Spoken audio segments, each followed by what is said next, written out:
Je le dis depuis des années, pour pécho une meuf, faut être un psychopathe.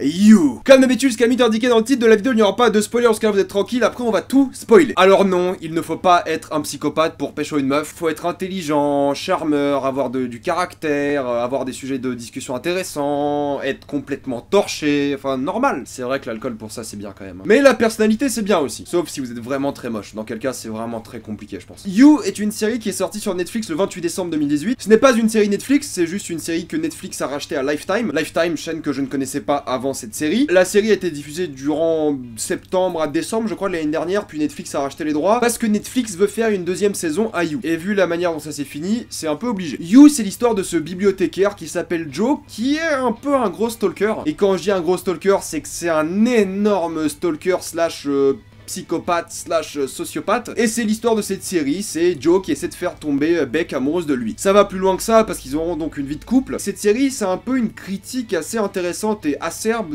des relations de couple. Joe est l'acteur qui est joué dans Gossip Girl, je n'ai pas regardé Gossip Girl, enfin...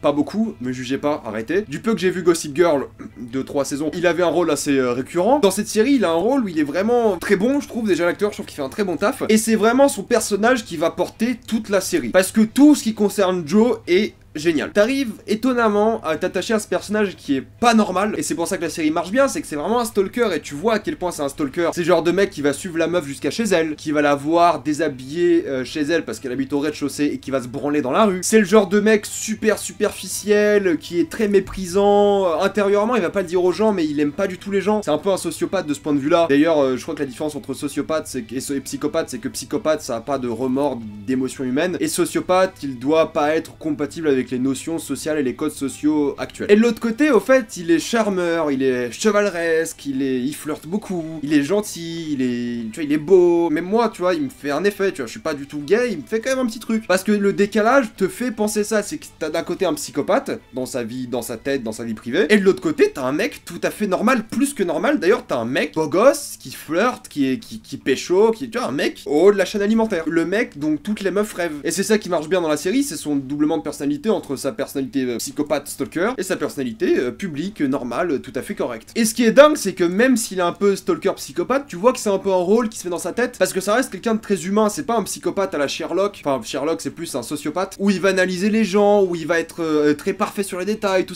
ça. Joe, c'est quelqu'un qui va faire des bêtises, qui va faire des erreurs, qui va être jaloux, qui a une ex, qui a un passé, qui sexuellement est pas parfait, qui a vraiment des sentiments humains, de la compassion, du moins dans sa personnalité publique, même dans sa personnalité stalker, il est pas parfait. Du coup, il est imparfait dans ces deux versions de lui-même, et c'est ça qui le rend attachant et intéressant à regarder. Et même si c'est un peu un fou furieux dans sa tête, bah en fait, il est attachant et c'est lui qui porte la série. Parce que de l'autre côté, t'as Beck qui est à mon avis beaucoup moins intéressante, et dommage parce qu'elle aurait pu être très très intéressante. Déjà, comparé à Joe, l'actrice est pas folle. L'actrice, vraiment, j'y ai pas cru des masses. Elle a ce charme assez naturel qui marche bien par rapport à son personnage, mais les moments où elle devait pleurer, les moments où elle devait avoir peur, devait être énervée, j'y ai pas trop cru. Ça dérange pas trop la série parce que c'est pas très grave, mais c'est que l'actrice, c'est pas la meilleure. Au moins, elle fait ce qu'elle doit faire de manière principale, c'est dégager du charme, et ça, elle le fait bien. C'est le genre de fille qui a fait des études de lettres, qui veut devenir autrice, qui veut vraiment faire quelque chose de son art, de son écriture, mais qui fatalement est un peu perdue et dans ses relations, et dans sa famille, et dans son travail. Elle fait plein de petits jobs afin de devenir justement écrivaine. C'est une fille qui est un peu manipulatrice et qui aime pas être cataloguée comme une fille qui couche avec beaucoup de personnes, mais qui au final va coucher avec beaucoup de personnes. Mais tu vois que ça la dérange parce qu'elle a envie de trouver quelqu'un de bien pour elle, mais en même temps, elle a cette personnalité à elle qui a pas vraiment envie qui a juste envie de niquer et juste de passer à autre chose. Mais ça l'aide pas parce que niquer, passer à autre chose, c'est le désordre dans sa vie, et elle a besoin de concentration, elle a besoin de quelqu'un. C'est là que Joe va intervenir, et c'est là la dynamique des deux personnages. C'est que Joe va essayer de manipuler Beck pour qu'elle tombe amoureuse de lui, et Beck va essayer de manipuler Joe pour lui donner ce qu'elle a besoin dans la vie. Sauf que Beck le fait pas consciemment. De l'autre côté, il y a d'autres histoires, et on en parlera en spoiler. J'aime bien le personnage de Beck, c'est plus l'actrice avec lequel j'ai plus de mal, je vous avouerai. Ce que j'aurais moi personnellement plus aimé par rapport au personnage de Beck, c'est qu'elle ait plus de passé exploité. Il y a un épisode qui exploite un peu son passé, mais qui est pas terrible, vraiment. C'est l'épisode 4, et c'est vraiment pas ouf. Et tu penses que son passé va être plus exploité plus tard. D'ailleurs, l'épisode 4 et le 10 sont les seuls moments où la narration passe du point de vue de Beck, parce qu'en fait, la narration se fait uniquement du point de vue de Joe, et la narration marche de manière assez intelligente, je trouve, c'est qu'au fait, Joe va nous parler à nous, sauf qu'il va nous parler comme s'il parlait à Beck. Du coup, on entend ses pensées, et c'est là que va marcher la plus grande dramaturgie de la série, et de la comédie aussi. Je trouve que la série aurait été meilleure si Beck a vu le droit à sa narration elle aussi. Pas tous les épisodes, mais quelques épisodes. Ça aurait rendu quelques scènes beaucoup plus émouvantes et beaucoup plus importantes. Je pense à un moment très précis dans le dernier épisode, j'en parlerai en spoiler. Pour tous ceux qui vont dire que c'est une série de meufs, non. C'est ça que j'aime à propos de la série, c'est que c'est une vraie critique sociale des relations de couple et des plans cul, des adultères, un peu tout ce qui va dans un couple. Parce qu'en fait, on est tous un peu Joe, on est tous un peu Beck. Dans le sens où un mec, bah, on va faire des trucs pour manipuler et essayer d'être avec quelqu'un. C'est la loi de la séduction, c'est que la séduction, c'est de la manipulation. On essaie de convaincre la personne d'en face qu'on est assez bien pour elle, ou pour coucher avec, ou pour finir ensemble. Et là, t'as deux différents styles de séduction. T'as celle qui est là pour la nuit, donc le fait de coucher avec, et t'as celle qui est là pour le long terme, pour se mettre en couple. Joe, c'est plus la manipulation couple, et Beck, c'est plus la manipulation cul. Avec des nuances, évidemment, là, je caricature un peu, mais on est tous un peu Joe, on va tous stalker une meuf de temps en temps. Et une meuf va un peu stalker un mec, c'est normal. Mais nous, on le fait par les réseaux sociaux. Joe, il va le faire en allant chez elle. En allant chez elle, se cacher sous son lit. Mais on le fait un peu, on est un peu jaloux quand quelqu'un qu'on veut est avec quelqu'un d'autre. On est un peu jaloux quand notre plan cul va voir quelqu'un d'autre, parce que tu dis que c'est un plan cul, mais au final, c'est un plan cul inclusif, mais ça existe pas vraiment. Un plan cul inclusif, c'est un peu une histoire de couple. Ça joue beaucoup sur ça joue beaucoup sur les débuts des relations, qui est très très bien d'habitude. C'est les moments où vous êtes heureux ensemble, vous faites que niquer et vous êtes content quoi. Et ensuite, le milieu du couple où bah vous couchez moins ensemble et vous vous amusez moins, vous renouvelez pas trop votre vie de couple. Et la fin où bah ça finit pour X raisons. Ensuite, ça rejoue sur une thématique de se remettre en couple qui est assez intelligemment abordée. Ça qui est bien dans la série, c'est la satire du couple. C'est un peu le Don John de la série, on va dire. Parce que Don John, c'était une satire totale du couple en film. Et on est tous un peu Joe, on est tous un peu Beck. Quand t'as un mec, t'as et envie d'avoir des plans cul et envie de te mettre en couple. Dans le sens où t'as envie de te mettre en couple parce qu'il y a des avantages émotionnels et t'as envie d'avoir un plan cul parce qu'il y a des avantages physiques, charnels. Et il y a un mélange des deux à obtenir. Et c'est là que va jouer la nuance entre Beck et Joe. Et c'est ça qui marche bien, c'est la critique des couples. C'est la narration qui va être la bonne partie du drame de la série et de la comédie. Il y a plein de moments où quelqu'un va parler à Joe et Joe va le répondre dans sa tête et il va dire la chose qu'il veut pas dire réellement. C'est un truc qui est beaucoup fait dans les séries et dans les films, mais ça marche bien, c'est efficace. Parce que là, ça a la chance d'avoir le dédoublement de personnalité, dans le sens où t'entends la voix de stalker, de psychopathe de Joe et la voix publique de Joe. Donc ça marche bien, thématiquement, ça marche bien. C'est justifié, j'ai envie de dire. Il y a quelques flashbacks qui sont assez pertinents, mais tu vois qu'ils gardent la majorité des flashbacks pour la saison 2. C'est une série qui est très mélodramatique, c'est une série qui est pas du tout subtile et c'est pas grave. C'est pas un défaut, c'est juste que c'est mélodramatique et ça marche bien. Et c'est pas subtil et ça marche bien. Le fait d'être subtil, c'est pas forcément une qualité ou un défaut. C'est juste que c'est le cas. Mais au moins, la série a la chance d'avoir 10 épisodes de 45 minutes et tu t'ennuies jamais. C'est une série qui se binge très facilement. En une journée, voire deux, c'est terminé. La série se renouvelle, la série ajoute des personnages, en supprime, enfin ça joue beaucoup sur ça. Et il y a de quoi faire. Donc niveau rythme, la série, mis à part l'épisode 4 que j'ai trouvé un peu moyen, et peut-être le 8 que j'ai trouvé un peu long mais bien foutu, c'est bien. Franchement, c'est une série qui se regarde très très vite et ça c'est bien. C'est encore une fois une série super addictive. Après, il faut avouer que mis à part le personnage de Joe et de Beck, que Beck je trouve pas très très bien exploité, il y a l'assistant de la bibliothèque de Joe qui est là mais qui fait pas grand chose. T'as l'ex de Beck, Benji, qui est important durant les quelques épisodes au début. Benji, c'est un peu la caricature de l'Amérique opportuniste, traître, égoïste, privilégié, avec un héritage, enfin tout ce délire là, gluten free, hipster, tout ça quoi. Les riches qui font semblant d'être pauvres et de comprendre. C'est un peu ça, Benji. Peach, j'ai beaucoup aimé son personnage et son développement, et il y a aussi Paco. Paco, c'est le fils des voisins qui lui aussi a une sorte de relation assez intéressante avec Joe, parce que Joe se reconnaît et se voit en Paco. Encore une fois, on en parlera en spoiler. Après, oui, il y a des facilités scénaristiques qu'il faut assumer, qu'il faut comprendre un peu comme dans La Casa de Papel. Dans La Casa de Papel, il y avait beaucoup de facilités scénaristiques. Moi, ils ne m'ont pas dérangé, j'ai adoré. Dans You, il y a beaucoup de facilités scénaristiques. Exemple tout bête, Joe, c'est le genre de mec qui va tout le temps suivre Beck, et quand il va suivre Beck, bah des fois il va se mettre dans un bar, il sera assez loin de Beck, il va quand même entendre ce que Beck dit à ses potes. Moi, des fois, je suis au bar, je suis face à la personne en face de moi et j'entends pas ce qu'elle me dit. Des fois, c'est abusé. Des fois, il est à l'autre bout d'une pièce où il y a un concert et il y a plein de gens qui parlent et il entend quand même Beck et ses potes parler. Enfin, c'est n'importe quoi. Donc, niveau facilité scénaristique, il y en a plein. Joe, il a aussi une cellule pour les livres qui est un peu n'importe quoi parce que c'est une cellule qui est censée conserver les vieux livres, les premières éditions, et il dit des conneries, genre c'est une cellule qui isole le son alors que tu vois qu'il y a des gros trous dedans. C'est le genre de truc vraiment débile qui est con. Joe utilise justement souvent cette cellule et il y a des trucs qui sont tout cons par rapport à cette cellule parce que c'est une facilité scénaristique. Joe qui arrive à faire du pickpocket, du crochetage, ça on l'explique pas assez dans les flashbacks donc on sait pas d'où ça sort, mais encore une fois c'est facile. Et la violence, elle est facile aussi. Des fois c'est vrai que la violence, t'as l'impression qu'un coup de poing peut tuer des gens. C'est plus facilité scénaristique pour éliminer quelqu'un du scénario. Et il y a un objet dans la salle de bain de Joe qui m'a rendu fou parce que c'est d'une stupidité profonde et j'ai juste envie de dire un truc, c'est que je vous l'avais dit, concernant la drogue dans la série. Je crois que je vais plus jamais voir une série pour jeunes adultes sans extra dedans. Voilà, c'est un truc, ça existe plus. Maintenant, la drogue, c'est devenu super populaire dans la série pour jeunes adultes. C'est comme ça, je sais pas d'où ça vient, c'est la mode, c'est comme ça. Je vais commencer à spoiler. Avant ça, pensez à vous abonner à la chaîne, pensez à me soutenir gratuitement grâce au lien dans la description et dans le commentaire épinglé. Vous regardez une petite pub et moi, ça me fait un peu d'argent. Pensez à me suivre sur Instagram pour des critiques exclusives. Suivez-moi sur Twitter pour toutes les news et moi, je vais commencer à spoiler.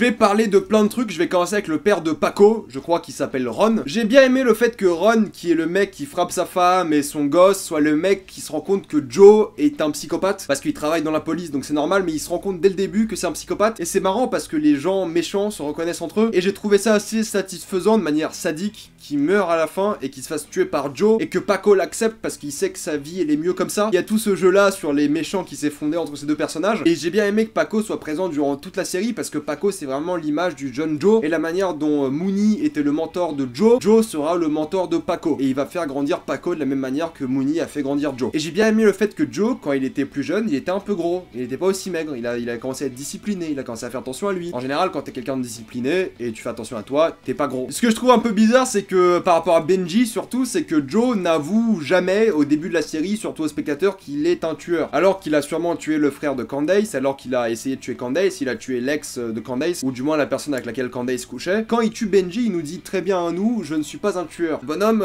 quand même, ça va se voir. Donc je sais pas si c'est une question de psychopathe et il nie ses émotions et le fait qu'il tue des gens, ou juste il avait pas envie de tuer Benji parce qu'il se sentait pas très coupable du fait de tuer Benji. Parce que Benji ne méritait pas spécialement. Mais quand il découvre que Benji le mérite, là il s'en fout, il bute. Joe, il est sauvage en même temps. C'est vrai que c'était marrant et assez humain de le voir au téléphone en train d'enterrer un cadavre et voir ses émotions prendre le dessus parce qu'il enterre un cadavre et Beck le fait chier. Mais tu vois que c'est un mec qui a encore du mal avec ça. Tuer des gens, c'est pas un truc de fou et c'est pas facile, je suppose. Et dans tout le côté humain, j'aime beaucoup la fin de l'épisode 3 où Joe couche enfin avec Beck et il jouit très très vite. Et c'est là que tu vois qu'en fait le mec, bah c'est un peu un cassos à certains moments. Dès qu'il est humain, il est jaloux, sexuellement, bah il est pas ouf. Et c'est bien parce qu'il est vraiment amoureux d'elle et il avait tellement envie de coucher avec Beck, bah que bah ça finit vite. Forcément, quand t'as très hâte de coucher avec quelqu'un, il y a de fortes chances que si t'es sobre, ça finisse vite. J'ai bien aimé voir ça et c'était très drôle à voir parce que ça joue vraiment sur tout le reste de la série. De une, Joe s'en veut. De deux, Beck trouve ça un peu bizarre et sait pas comment réagir. Et Peach se fout de la gueule de Joe toute la série après. C'est le père de Beck que j'ai pas compris. On le voit dans l'épisode 4 et dans un flashback du 10 et il disparaît. Il a plus aucune importance et c'est tout. Tu comprends que Beck était un peu genre harcelé quand elle était gamine et tout le monde veut la niquer, ce qui est horrible. Vraiment, c'est horrible. Tu peux pas vraiment fonder une relation quand tout le monde veut que te niquer. Mais sinon, son père a disparu de l'intrigue. Épisode 4, ensuite c'est fini. Le capitaine a disparu. Même si on a tous pensé au début que Beck était une grosse chouin. C'est ça qui est intéressant, c'est que Peach, c'est un peu l'opposé de Joe en version femme. Peach, elle aussi, c'est une stalkeuse, elle est complètement obsédée par Beck. Elle aussi, elle serait capable de suivre Joe, de faire la même chose que Joe. Et c'est vrai que la seule solution pour que Peach et Joe et Beck, c'est que l'un des deux survive. Joe tue donc Peach. Encore une fois, facilité scénaristique parce qu'il a but et apparemment c'était un suicide parce qu'il prenait des médocs et était déprimé. C'est un peu facile. Même s'il a des antécédents suicidaires, je crois, ça reste un peu facile. Et c'est vrai que la scène où Joe était sous le lit et tu vois Peach et l'autre mec, je sais plus comment il s'appelle, baiser. Joe était tellement à l'aise pour un mec qui est sous un lit, qui se fait complètement démonter. C'était vraiment l'une des scènes les plus marrantes de la série. Mon épisode préféré, c'est sûrement le 7, c'est là que tu vois la dégradation du couple. C'est là que tu vois le milieu et la fin. Et c'est vraiment bien fait, c'est émouvant et j'ai trouvé ça bien. Et c'est là que tu comprends que Beck a vraiment changé de comportement. Et c'est après qu'on découvre qu'elle couchait avec Nikki, son psychologue. Et j'ai beaucoup aimé le fait qu'à la fin, Joe croise quelqu'un qui est vraiment différente.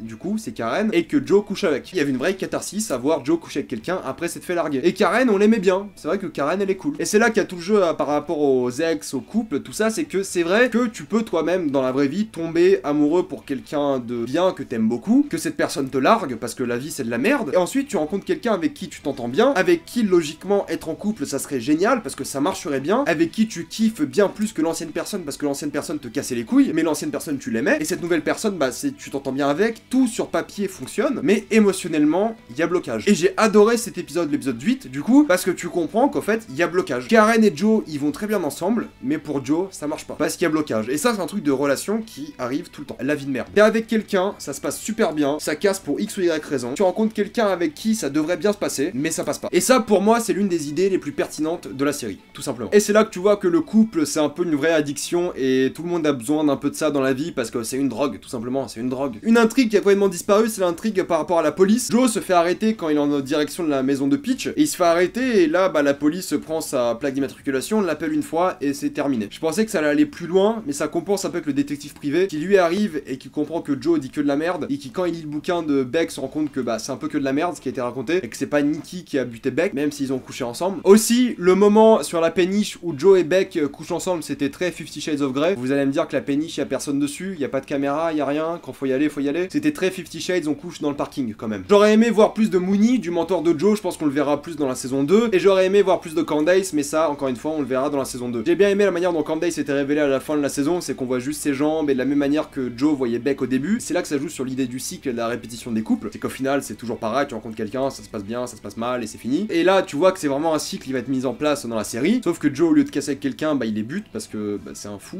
tout simplement. J'ai trouvé le dernier épisode vraiment bien foutu parce qu'il faisait un peu film d'horreur, surtout dans l'esprit de Beck. J'ai bien aimé le fait que Beck devienne célèbre. Par contre, l'ellipse entre le moment où Beck meurt et la publication de son livre, j'ai rien compris. Il y aura sûrement des flashbacks, je pense, par rapport à cette ellipse entre de 4 mois, je crois. C'était logique que Beck meure et c'était la chose à faire, j'ai envie de dire, de la part de Joe. Mais l'ellipse où il faut qu'elle finisse le livre de 4 mois, je sais pas trop ce qui s'est passé. Et je pense que ça va être l'une des intrigues principales de la saison 2. Au final, c'était une série vachement cool. J'ai passé un super moment devant, j'ai grave kiffé, c'était vraiment bien. Je la recommande vraiment, c'est une série bien. La saison 2 va sûrement se porter sur ces 4 mois qui manquent entre la fin de l'épisode et l'ellipse. Voilà, c'est 4 mois entre Beck qui finit son livre et la mort de Beck. Et évidemment entre Candace et je pense des flashbacks avec Mooney et Candace. Donc j'ai hâte de voir la saison 2, j'ai hâte de voir où ça va aller. Et vu que c'est Netflix, je pense qu'il y aura plus de budget, il y aura plus d'ambition derrière. Et je pense que ça va être bien et je pense que ce sera l'une des séries qui va le mieux marcher pour Netflix. Comme d'habitude, mettez-moi dans les commentaires ce que vous avez pensé de la série, quelles étaient vos scènes préférées, vos personnages préférés. Aimiez-vous le couple Joe Beck? Pensez à vous abonner à la chaîne pour plus de vidéos. Si vous aimez la chaîne, pensez à la soutenir gratuitement grâce au lien dans la description et dans le commentaire épinglé. Suivez-moi sur Instagram pour des critiques exclusives. Suivez-moi sur Twitter pour toutes les news et moi je vous dis à la prochaine fois. Salut à tous.